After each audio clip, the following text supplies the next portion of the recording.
1930, Tasmanian farmer Wilf Batty had a fateful encounter with an extraordinary creature.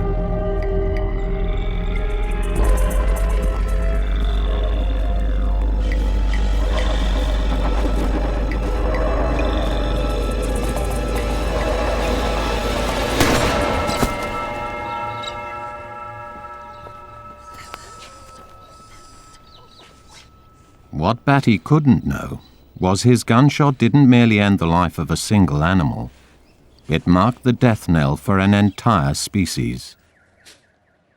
The Tasmanian tiger.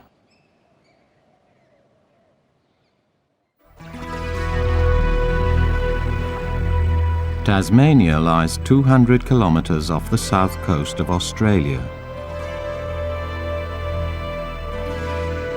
An isolated wilderness the size of Ireland, it's famed for its supreme predator.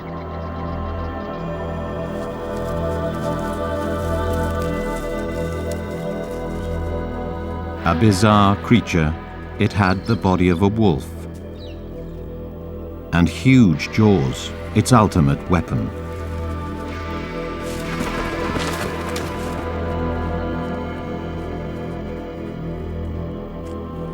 The stripes on its rear earned it the name Tasmanian Tiger.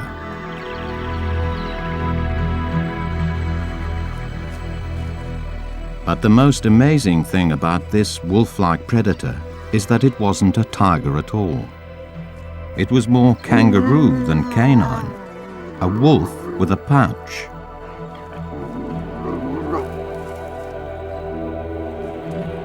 A combination which would lead to it becoming one of the most hated and misunderstood animals in history.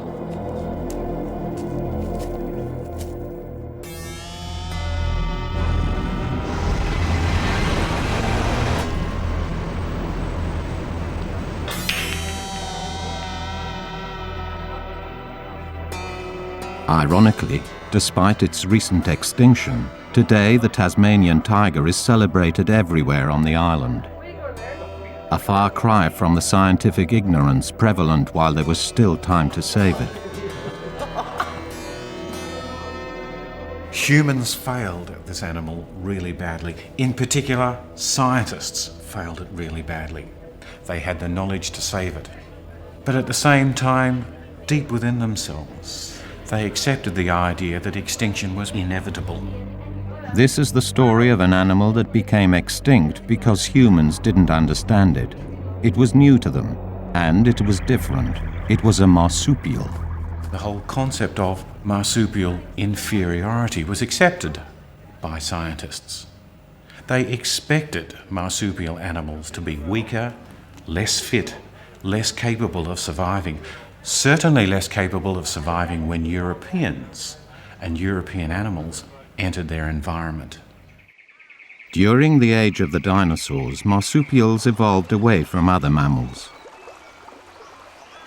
Isolated in Australia, they developed a unique way of nurturing their young.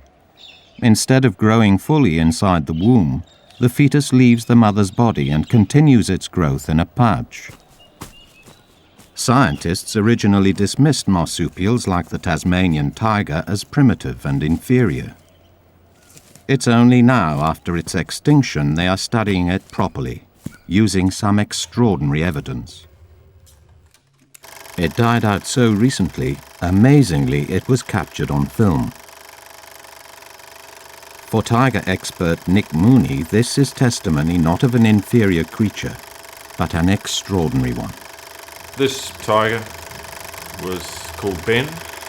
We can see the very thick base of the tail and the stripes, very characteristic of Tasmanian tigers. The tiger's walking rather like a dog on its toes, but the pattern of walking is quite different. There does seem an awkwardness, and dogs seem to be more rigid than this animal. This animal seems to have to me, a beautiful fluidity about it when it walks. You notice the animal yawning there. It had the largest gape of any land mammal. They must have had the mother of all bites, these things. Film footage can tell us about the animal's appearance and behavior in captivity. but it can only go skin deep. Superficially, the Tasmanian tiger may look like Nick's dog, but closer inspection reveals just how much of a remarkable evolutionary mixture this animal really was.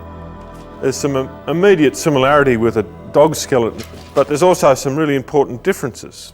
You notice this tail has very long vertebrae, and it makes the tail very, very stiff, whereas a dog tail is extremely flexible. So looking at the whole skeleton, we have the impression here of an animal with quite a flexible, supple front end. Short vertebrae and lots of them here. But as soon as we get about halfway down the animal, suddenly the vertebrae become much longer. The other half of it seems to be much less flexible, and in fact if you cut this in half, you could be excused for thinking the front half and the back half belong to different animals. There's a fundamental change in flexibility from supple to very stiff here. So this is fairly good evidence that the Tasmanian tiger evolved from a hopping ancestor like a kangaroo. As we go forward, the animal seems much more like a dog, a big head with lots of teeth. We have a lot of muscle attachments here to hold that head, a long neck. This was the main fighting end, the main killing end of the animal. Evolving on opposite sides of the planet, the Tasmanian tiger and the dog adopted a similar design for the same reasons: to chase and kill. But how efficient a predator was the tiger? In the absence of any proper scientific study of the animal before its extinction, this isn't easy to find out. But there is one extraordinary marsupial that might shed light on the question: the Tasmanian devil. DNA analysis reveals that it is one of the Tasmanian tiger's closest living relatives.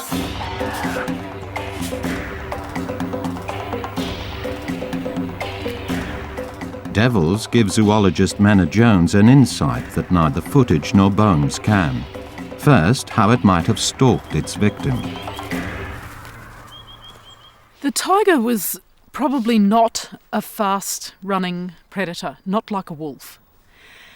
If you look at the skeletal proportions of a tiger and compare these with a wolf and with other marsupial carnivores, they are far more similar to the devil. They had a relatively long foot compared to the thigh bone, and this means they don't run very fast. And the devil doesn't run very fast, but they make up for this with endurance. They can run for a very, very long time.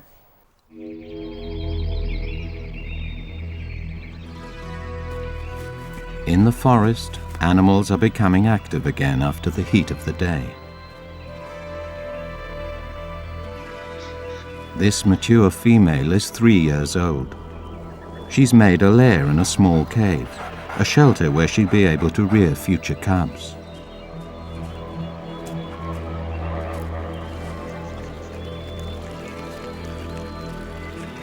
A solitary territorial predator, each day she stalks the forest for prey, her tail stripes helping to keep her camouflaged.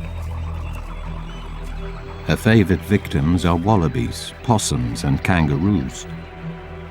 Picking up a scent, she begins her pursuit.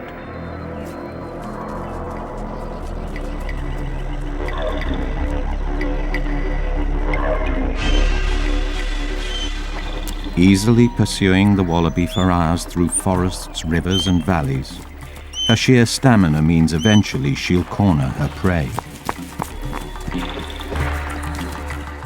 Now the wallaby is exhausted. It can run no more.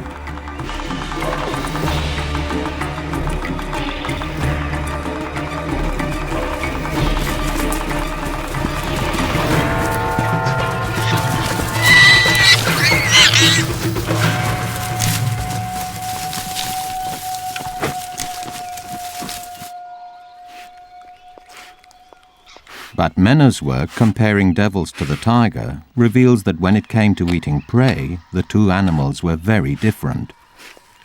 Devils crunch bones like carrots, but the Tasmanian tiger preferred other body parts.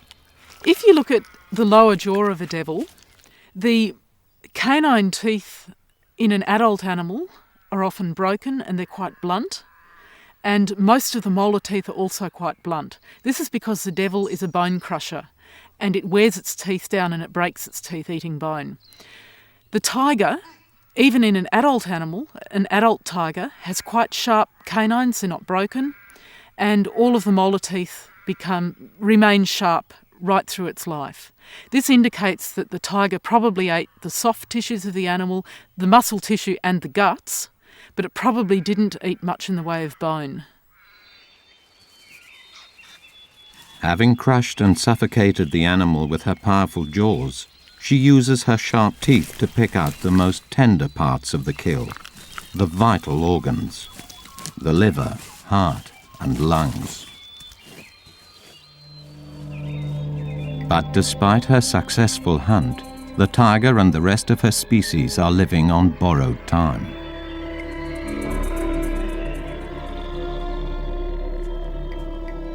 Its wilderness home was suddenly invaded by the modern world, and the Tasmanian tiger was about to become an object of fear and loathing in the human imagination. The modern history of Tasmania began in 1803 with the establishment of a harsh British penal colony, and some of the earliest encounters with the animal were made by convicts on the run. Convicts often escaped in the forlorn hope they could walk to China or India.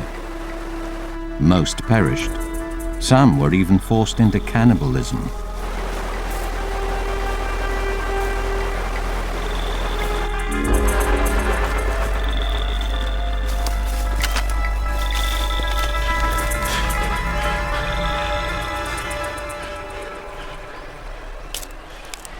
One account, written in 1805 after the recapture of two men, describes how they'd returned to risk the cat-o'-nine-tails rather than face what they'd seen. They informed me that when they were in the wood they saw a large tiger. I make no doubt, but here are many wild animals which we have not yet seen.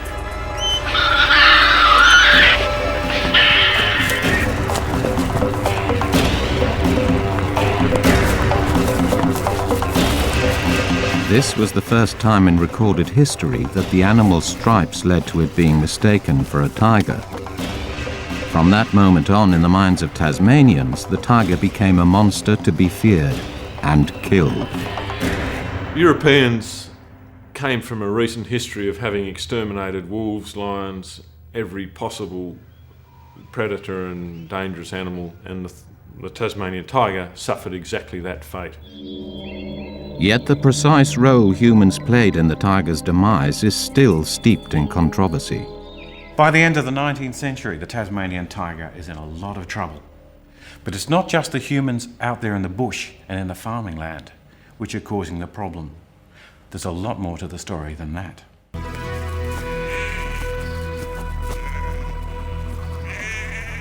By the 1880s, vast swathes of Tasmania had been transformed into pasture to graze millions of sheep brought to the island. This was the beginning of the end for the tiger.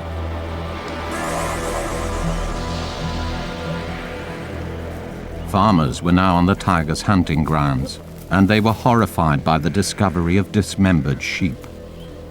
Blaming it for the killings, the tiger became their sworn enemy.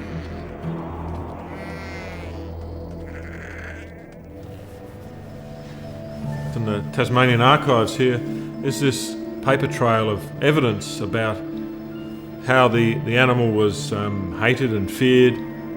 Here we have a petition submitted to the government for destroying native tigers. In fact, it reads, "We shall have to abandon the Crown lands occupied by us and give up sheep farming altogether unless some means can be devised for combating this evil." Petitions like this, signed by dozens of influential landowners, of course, are very powerful things in the earlier colonial days. It was this kind of pressure from the farmers which eventually forced the government to act. In 1888, a public bounty of £1 was introduced for every Tasmanian tiger caught and killed. So this went on, and here's a government voucher to pay Mr. Brooks in 1894 10 shillings for destroying one half-grown native tiger, a full-grown tiger being worth £1.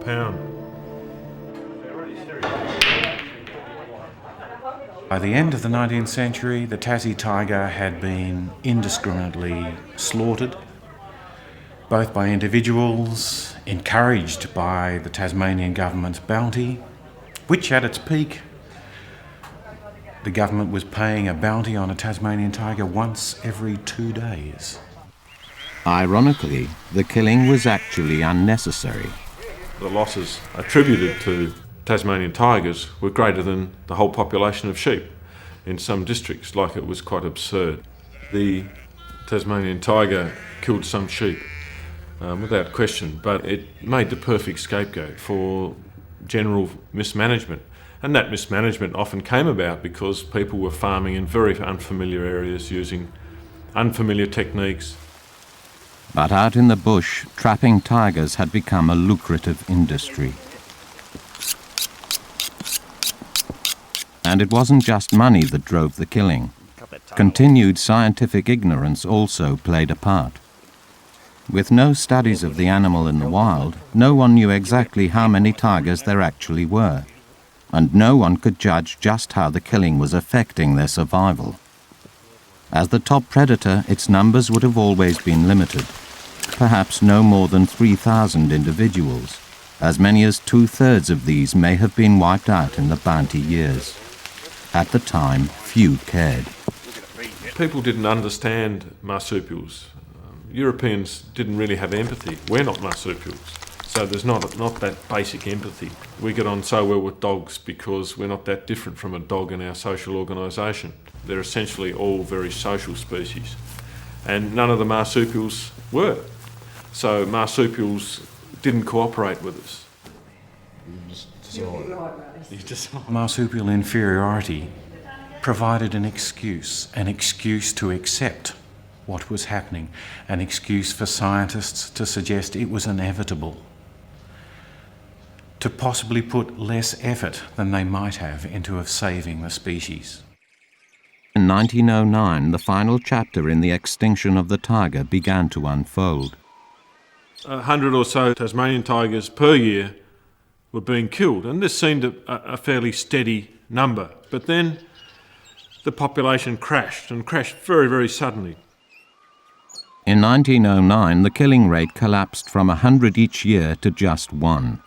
A drastic fall, suggesting it wasn't only trapping that was destroying them.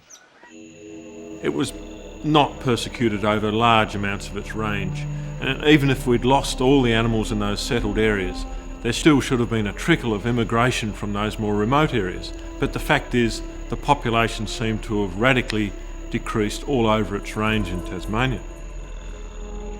History has shown that hunting and trapping alone rarely drives anything to extinction or even near extinction. So something else happened. The rapid decline suggests something far more deadly than even humans. It can only have been a disease, and in fact there were sick and dead animals reported with symptoms rather like canine distemper. Canine distemper is an airborne virus. The initial symptom is fever before a painful death involving discharge from the eye, diarrhea, vomiting, and seizures. Yet marsupials are known to suffer similar viruses all the time without being wiped out. Why might this outbreak have been so devastating? Almost certainly, if there was no hunting or habitat loss, the disease would have been of little consequence to the population. We think it was probably a viral pneumonia, something reasonably common in marsupials. But in the fragmented state, the fragile state this Tasmanian tiger population was in, that this disease probably started that last drum roll of extinction. The female tiger is ready to mate, but hunting and disease means she can't find a male. And she herself is now sick. the tiny wild population can no longer replace itself. Extinction now looms. Yet there was one last chance to save the animal. As the Tasmanian tiger got rarer, it became more and more famous.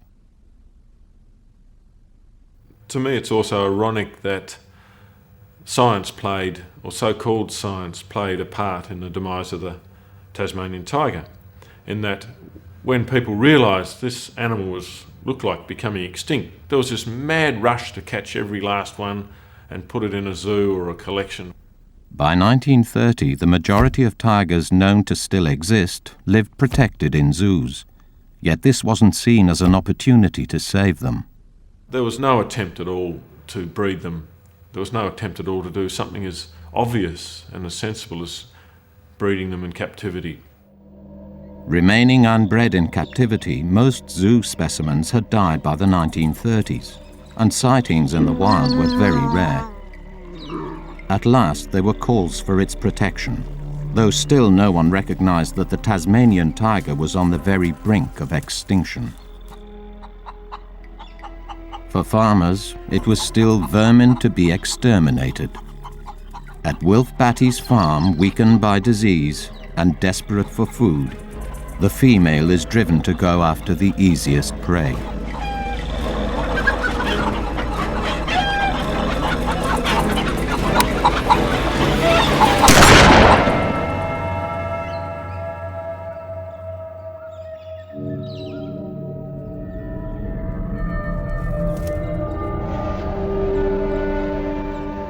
What Farmer Batty didn't know was that he had just shot the last Tasmanian tiger ever seen in the wild. At this moment, the tiger passed from reality to myth. Still, no one believed the tiger was extinct, and in the years since then, many have claimed to have seen the animal. It's become a sort of Tasmanian Bigfoot or Loch Ness Monster, but no sightings have ever been proved. A lot of the reports of people seeing Tasmanian tigers, lots of that sort of anecdotal evidence is definitely a reflection of a yearning to have this animal back. But no one has seen a live tiger for over half a century. It's reasonable enough to invoke the 50-year criterion, which says there's been no evidence for 50 years that the animal is extinct. After Batty shot the last wild tiger, the only individual left was Ben, penned up in Hobart Zoo. I've sat and watched this black and white film many times, and at times it makes me quite angry. There's still people exist now that would probably exterminate it all over again if they had the chance. Not everyone feels guilty about it. There's a lot of people scattered around the world that don't want big predators about. There were two final twists. Ben had been misidentified. He wasn't a male tiger, and on the 7th of September 1936, she died. Ironically, for her last 59 days, she'd enjoyed full legal protection as an endangered species.